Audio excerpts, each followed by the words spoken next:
disclaimer.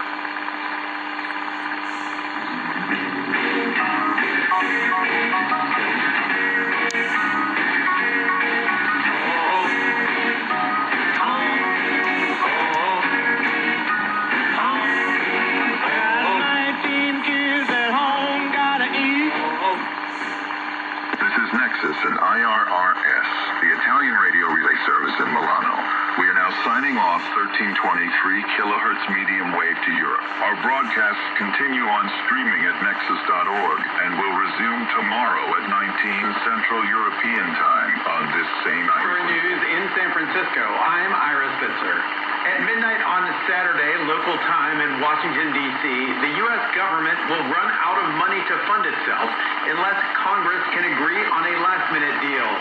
If lawmakers can't resolve the budget deadlock, there would be widespread disruption to the world's largest economy, as FSN's Benji Heyer reports. House of Representatives Speaker Kevin McCarthy insists it's still possible to forge a late agreement, but we're just hours away here from a shutdown that's looking increasingly likely as the clock ticks down. The Senate does have bipartisan support on a stopgap bill that would temporarily extend funding, yet that remains opposed by hardline conservative Republican Party lawmakers in the House, who are fighting to force spending cuts, whilst the bills voted on in the House don't have backing in the Senate.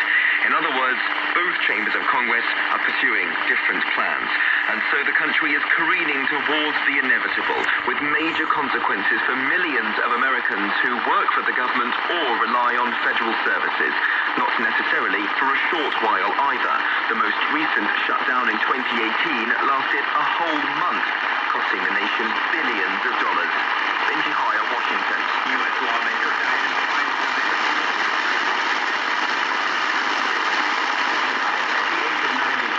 President Biden called the Democratic senator a trailblazer and a great friend. Diane made her mark in everything from national security to the environment, gun safety to protecting civil liberties. The country's going to miss her dearly, and so will Jill and I. California Governor Gavin Newsom, a fellow Democrat, will choose Feinstein's interim replacement in the Senate. A state of emergency has been declared in New York as heavy rains caused flooding across the state. Commuters in New York are facing severe disruptions due to delayed subways and flooded roads. Officials say they have deployed thousands of personnel to respond to the extreme weather. FSN's Sally Patterson has more from New York.